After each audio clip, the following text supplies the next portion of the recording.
Hey folks, Quill18 here, and welcome to Let's Play Sid Meier's Civilization 4 Caveman to Cosmos, and this is the real and true episode 1 where we actually start to play the game. And we're done with all the setup phase. So, we have 3 units to start off with. Some stone throwers. It's like, yeah, that is like some high-tech science right there. But, in fact, it's kind of interesting. Well, there's going to be a lot of asides here.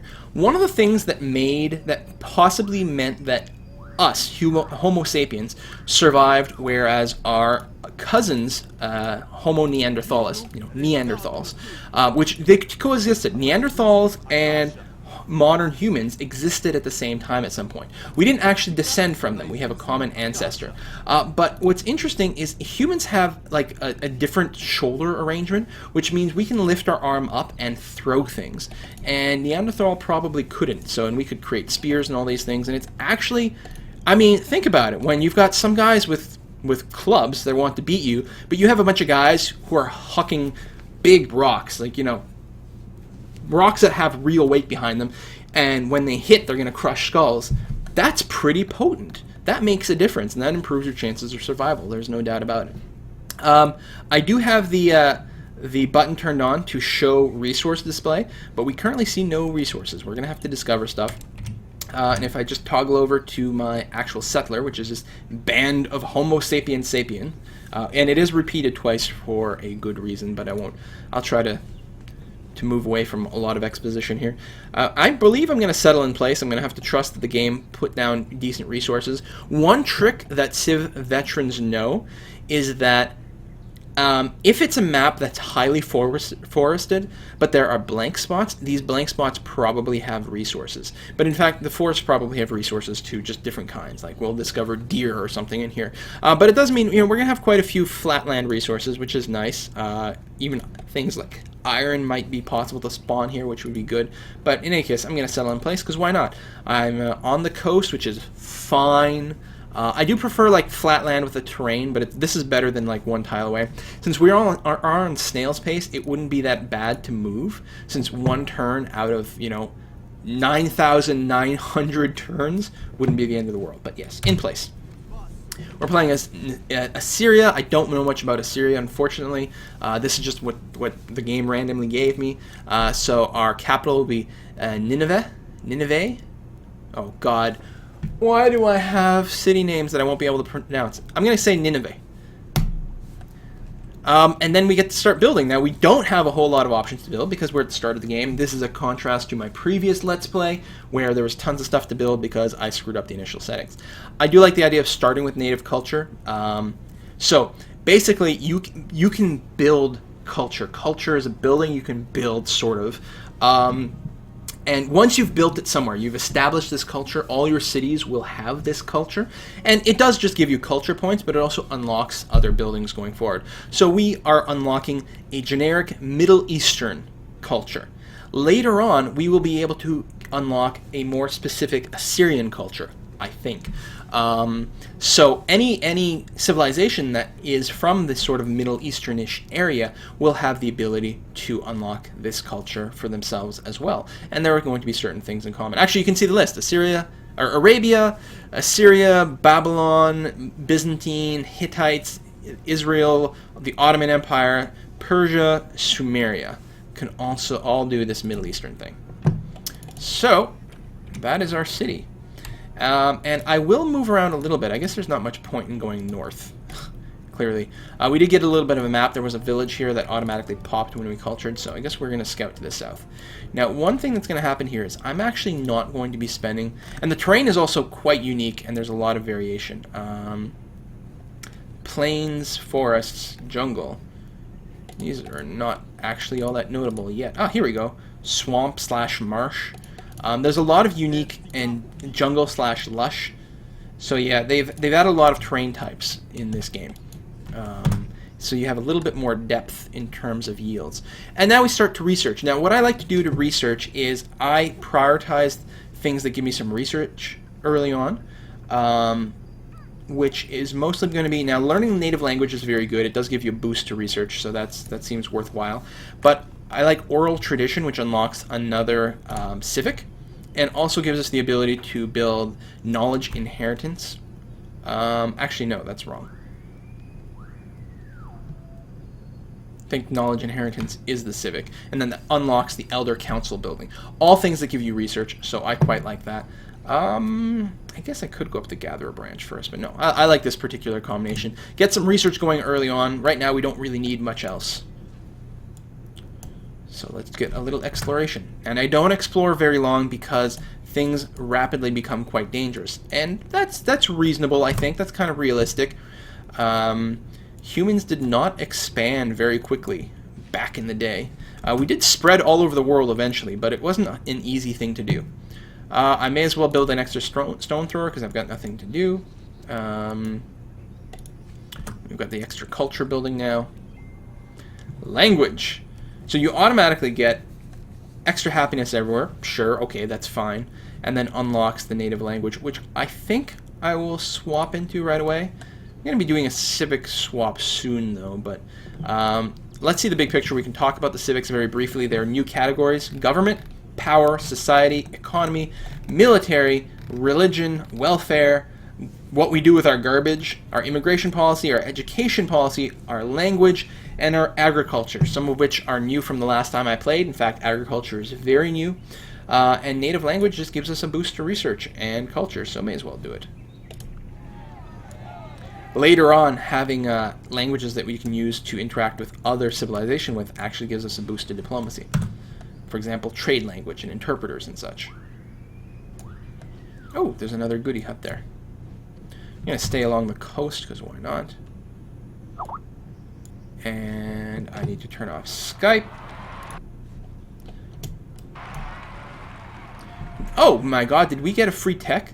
This is amazing. Every time I play one of these games in a video, I get the best luck. And then I lose later on, so go figure. But nomadic lifestyle.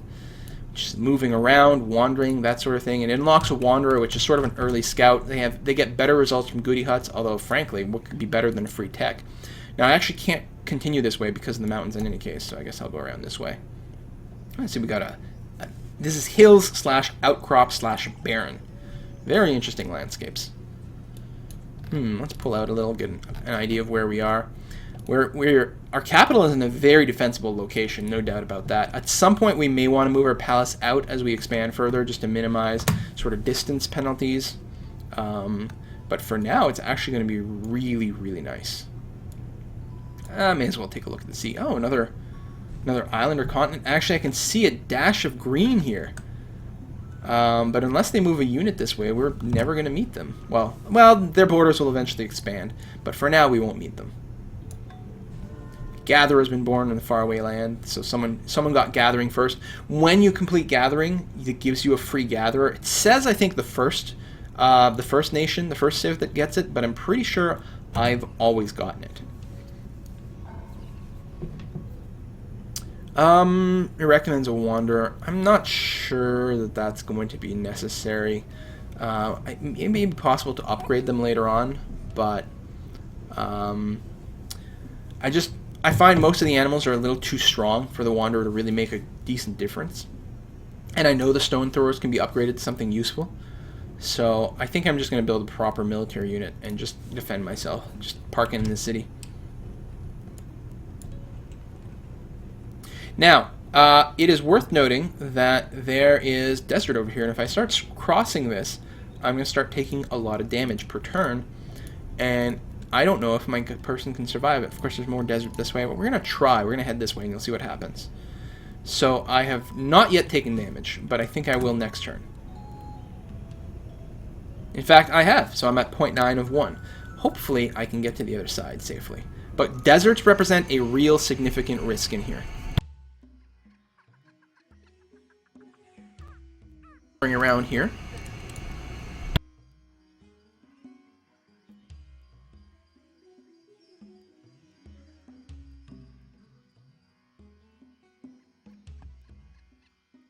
We have our very first animal. It is a large crocodile, which we've just found here. They will continue. Animals will continue to spawn as the game goes on. They start off with nothing. Standard sort of barbarian spawn patterns-ish. They mostly won't spawn in the fog of war, but that's not really an absolute rule that I've found. I've found the animals may seem to spawn anyway, which is good actually. You want animals because you want to hunt them. However, right now we would absolutely do awesome against them. I think we may get a number of free kills on animals. I'm not sure because it's the only thing that makes much sense to me as to why we would do so well. We're strength 2. Like, yeah, we're in fact under strength compared to them, but it must just give us a free kill. Or there may be some other mechanic at play. Either case, we'll kill the crocodile. We get a free promotion from this, which is awesome. And it sends food and production back to our nearest city when that happens. So hunting animals is very good, and later on we even start to capture them, which makes it even better. The promotion system, you do get experience that's normal and get the opportunity to choose your promotion, but your units will also kind of get automatically promoted in appropriate fashion as you fight in different situations. So now we're down to 0.7 health on our stone thrower. We're going to try to get through this jungle. This is looking a little dicey, to be honest.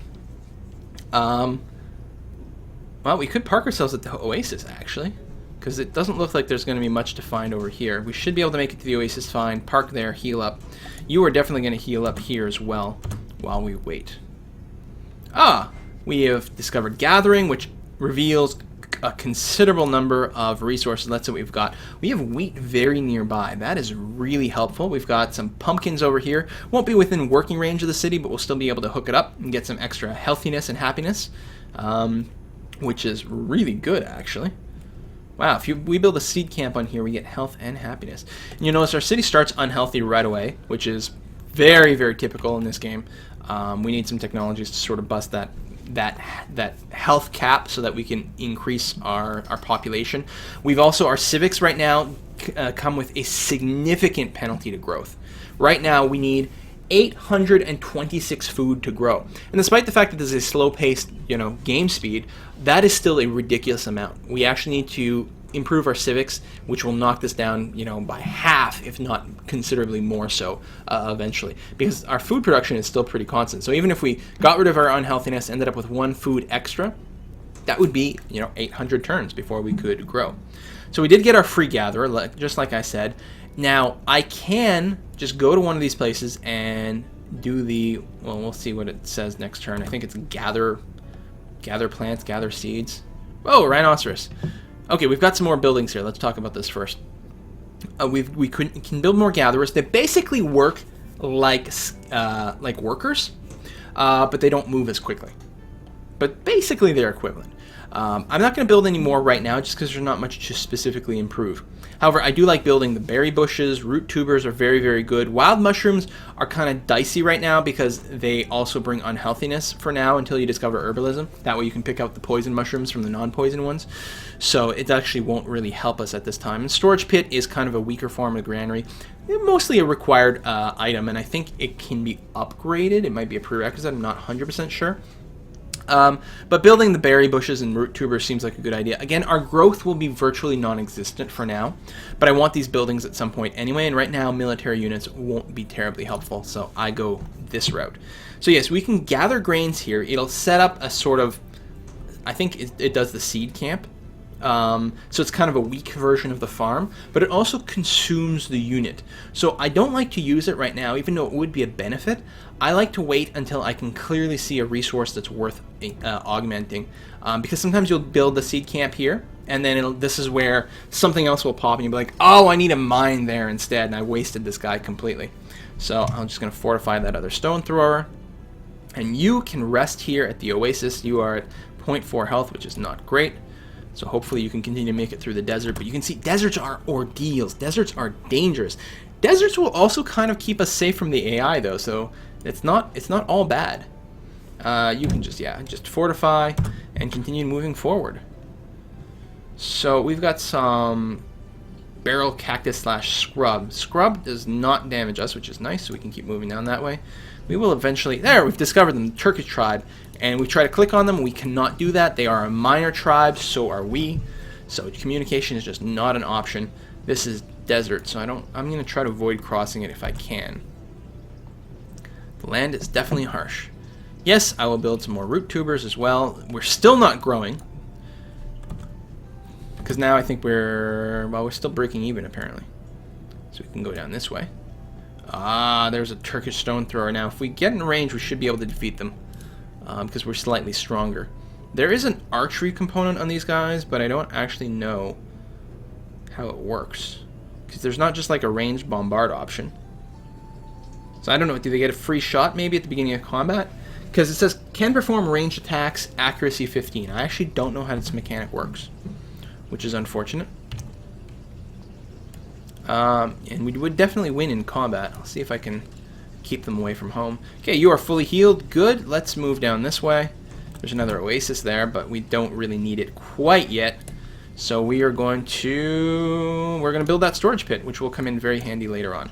We've actually got positive growth now in the city, but it's still not going to be terribly useful. Let's see if we can hunt these guys down. They're in the forest. Small tribe of friendly locals have granted sanctuary to beleaguered stone throwers. We actually get 1 XP for free. Well, that's awfully nice of them. And we're no longer taking damage. Oh, there's a blue tribe over here. The Americans! Damn them. We'll have to finish them off. And we can kill these guys. Well, probably. 78%. I'm going to take that chance. And we've won. That is really strong to be able to whip down. Whoa, that's less than good. Well, I'm going to fortify in this forest. And which is this? 50% defense. It's forest/rocky. I'm damaged, so it's in a bad situation. But we may be able to pull something off here. And if they attack us and die, then we'll actually have free reign to kind of harass the city. So Lee Packard Mavis is a gatherer. Oh, they got it first, which is like a great gatherer or something. We'll see if we can't steal that. Probably we can't. They'll probably just hide. Let's see what this combat does.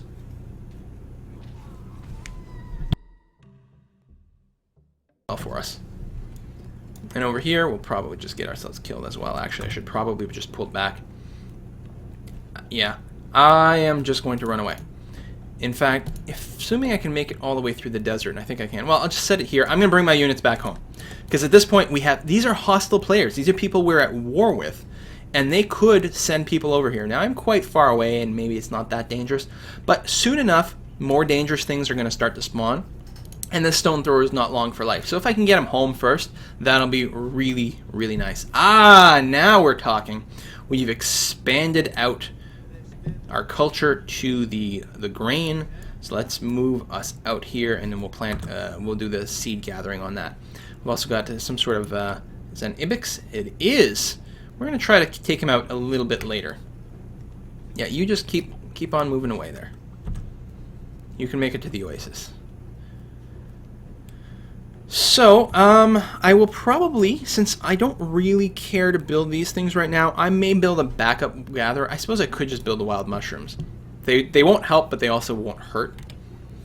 So then they'll be there for the future. But we'll also want some gatherers going forward as we discover more and more things. So I'll start with one. And you can build grain. It will provide wheat, although we still can't build a road. But that'll come soon enough.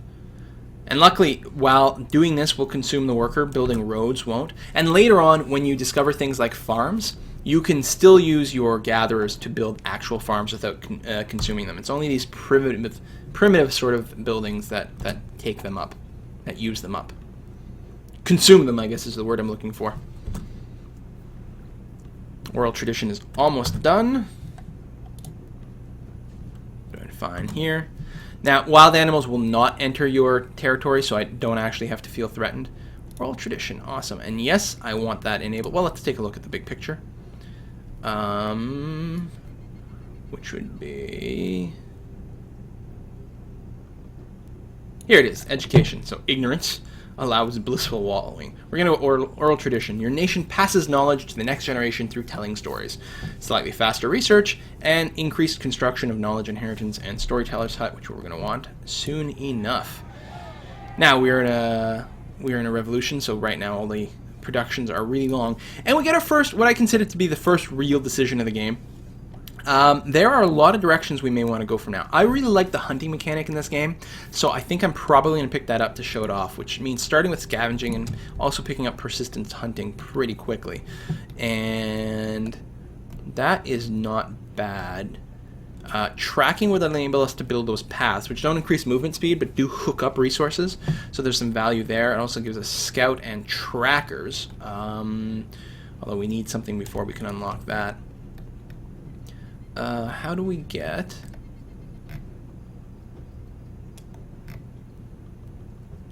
What am I thinking of? Not this. How do I get my spearman? Axeman. Spear making. Stone spearman, which you get a bonus versus wild animals. So that is... I'm just queuing this all up. That will enable us to pretty quickly get to the point where we can hunt animals pretty well. Now, we still won't want to leave our borders too much, but there's a couple of animals that are really close to our borders that we'll be able to snipe off from time to time. So I'll do that, and then I'm probably going to drop back down to the bottom route because I want some research at that point again. And the going down to the Elder Council will be very, very handy. So it's a long queue, but I think it's a good one. We can always change it if something comes up. Good, you have fully healed, so go back to trying to make it back to the capital, but you'll probably get murdered along the way by some wild animal. In fact, oh, you're just getting attacked by some sort of bird. Luckily, you're on a hill, but... Woo! We killed the barbarian hawk. Excellent. Unfortunately, you took that much more damage. I think... Yeah, here's the problem. Can you make it? Okay, this is not a desert. You can make it to there. It's only 2 turns. I have faith in you. 1 food got delivered to our capital from killing that hawk. I don't know how the food got there so fast, but okay, that's fine. I'm not going to complain. There you go. And this guy, whoa, can rest on this hill, but he's probably going to get eaten by lions. Cave lions at that. I like how the names of our nation changes as a result of the revolutions and stuff. Because we were the provisional government, now we're the Assyrian city-states. Alright, so we lost that unit, which is unfortunate, but now we just have to look at our city for a little while. Knowledge inheritance, very important. Some beakers for free, slightly improved because of our civics. 1 culture for free, slightly reduced because of some of the ancient civics that we have. But a good choice. Just extra beakers are good, and the culture is also quite good because the spread is pretty slow. And again, I'm just going to leave this gatherer fortified here for now. And there's not much to say. Let's just skip through these turns. And that tends to be what happens. At some point, I'm no longer exploring the map, either because I lost my units or ideally because I brought them home. But now things are just dangerous. We just need to, we know the world is a dangerous place. See, my gatherer is gone, but I now have a seed camp here. Once I get agriculture, it will be upgraded to a farm. But it does give me more food. Am I working that tile? I am. Which helps our growth again, but we're still 200 turns away from actually growing. Just picked up scavenging, which is not particularly sexy, but does unlock some different units. And some buildings, which we will talk about soon, but let's keep moving on forward. Persistence hunting, which is what we're researching right now, is one of the theories for how humans did so well in the past. Turns out, humans are really, really good at running. And you might not think that. You're like, well, but all these things can outrun us, right? Like cheetahs and horses and even gazelles. I mean, they all run faster than we do. Yes, for a short amount of time. But it's starting to look like there's literally nothing else on Earth that can run as far as we do without stopping. And persistence hunting basically means chasing after a gazelle, it runs away. And then at some point it gets tired and stops. And we're still running. At some point we get close enough so the gazelle starts running away again. And we just keep chasing after them. And the gazelle has to stop because it's tired. And every time it can't run quite as far or quite as long, and eventually it just stops completely exhausted, and the humans catch up to it and kill it. And this is one of the theories for how we operate. Turns out we're really good at that sort of thing. We don't have hair all over our body, so we don't get quite as hot. We can sweat all over much more efficiently than most animals. A few other things about our musculature and skeletal structure. So now we have finished the knowledge inheritance, which is really good. We've got a few other options for building things, but in practice, the carrion tide pools, along with the wild mushrooms, won't move us forward. We will want them at some point, but they're not really handy until we get some advanced technologies. Actually, carrion is never particularly useful, unless we have an excess of health, and right now we don't. But later we will. I'm going to build the bandits hideout right now, which I think I delayed doing for a really long time in the previous game because I misread what it did, and in any case, I didn't like the fact that it comes with a penalty. And what the penalty is, it gives us extra gold per turn, but it sacrifices our espionage because it's kind of a criminal activity. It also gives us instability. However, at this point in the game, the instability doesn't really matter, and later on, I will want to build certain types of units like thieves and rogues. And to do that, I need a bandit's hideout. And it turns out it's just kind of good in general. So I'm going to do that, especially in the capital, which is relatively stable. It's pretty win-win. I could build a clubman right now, which might be able to take some of these guys out, but I'm in no hurry to take them quite yet. So bandit's hideout, I'm going to start. Now, I did just finish persistence hunting, which enables master hunter, which you actually have to build with an animal that you captured. You have to capture a wild animal of a certain type, bring it back to your city, and then you can build master hunter, and then that unlocks more units. Also get hunting instruction, which gives free hunter 1 promotion to basically most units you're going to build. And hunter 1 is this one, which is an extra first strike chance and a bonus damage versus animal units. Very, very, very strong and good to build. I will be building this before I start building military units. So, more critters, a mandrill. Alright. Champion unit emerged from war games from the Turkish military. So they have like super unit already. That sucks. So we're going to have ivory out here. I don't like the fact that it's called ivory and not just like elephants. Like, I recognize that you can get ivory from it, but this also unlocks the ability to, say, build war elephants, for example. So I would just call it elephants, and then, I don't know. And then you don't have to think about the fact that people are stealing their horns and doing things out of them. So, these first turns, they can go really fast, but they're individually the turns aren't particularly exciting. And they go even faster if you're not talking. So we move on. We've got unlocked tracking now, which allows us to build paths, which is good. I'm going to start on that right away. Enables scouts, which are very good against wild animals, actually, since they're strength 2, so they'd be strength 4, but they can only defend. They're not very good hunters. It also unlocks tracker, but this requires master hunter. The tracker is very similar to a scout in a lot of ways. Is slightly even better against wild animals, but you need to have captured something first. It's a little chicken and the egg-ish, so you need to expend some resources to do a capture first. Anyway, now that I can build a path, I'm going to hook up the wheat, which should give us an extra health, which will be enough to, well, eliminate the current penalty, but not put us ahead. And do I want to change productions? I don't think so. I could build the hunting instruction right now, but I don't really see any need to do that quite yet. May as well finish the bandits hideout. It'll give us money. Money is good. Building improvements also takes a really long time right now because of our civics and technologies. As we move forward, many, many things will unlock, which will dramatically increase the rate at which we build improvements. Tool making almost done. Tool making is very important. I mean, we need to be able to turn stones and wood into things that make us produce better. So one of the things, you create a tool, the tool allows you to make a new tool that's even better, then you use that tool to make a better tool, and so on and so forth, forever and ever until we reach today, and hopefully go forward. Also enables a termite mound, which is free food, because termites are good eating, and a nut cracking stone. Being able to crack nuts is a pretty useful skill to have, and in fact, some other primates, some non-human primates, can actually do that. And you can watch some videos on YouTube of them harvesting nuts, letting them dry out for a couple of weeks, and then finally cracking them. It also unlocks Neanderthal units, which we probably won't get to take advantage of, but there's some interesting stuff. Also slingers, which are an upgrade over our rock throwers, but we don't have any money to upgrade them with right now, so but maybe soon.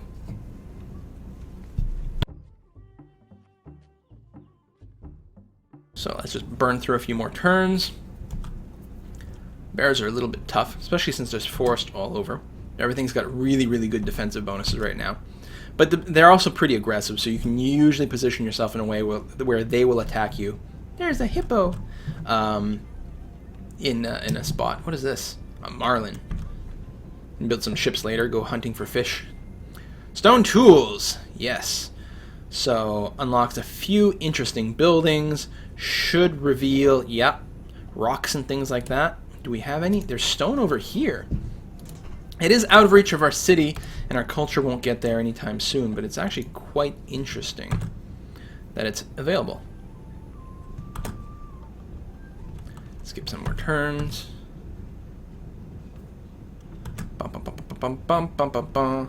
See what I'm talking about? Like, even better tools. You start off with basic tools, then you get to better tools. It's the history of humanity.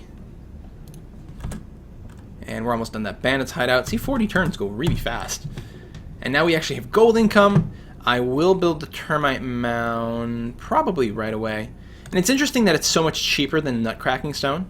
I think it goes obsolete earlier as part of it, but it does. It increases the decisions that you make, you know, which is fine. Like, you pay attention, you notice, this is cheaper than this, so I'll build it in this order. I don't think there'd be a reason you might choose to go the other way, which means that becomes less of a decision and more of a puzzle. Largest civilization. Lincoln is ahead. I'm quite low. Probably that just is a sign of culture spread. Maybe they popped a goody hut that gave them +1 population. That would actually be really annoying. Not cracking stone. Again, you don't... I do invest very heavily early on in the food production thing. The fact of the matter is, it's not necessarily that useful. Although, if you do get a civic change that reduces the food requirement to grow, it does take it out of the blank area. So it doesn't mean like there's a waste over here. Whatever's banked here is still going to be useful, which is really nice. So you could conceivably change physics and civics, and then all of a sudden have a city grow. Okay, look at that. Builders build improvements 25% faster, very, very valuable. The shock promotion, which is always very good, but more importantly, leads to more important techs, like spear making. So that road is finished. You know what? I'm just going to tell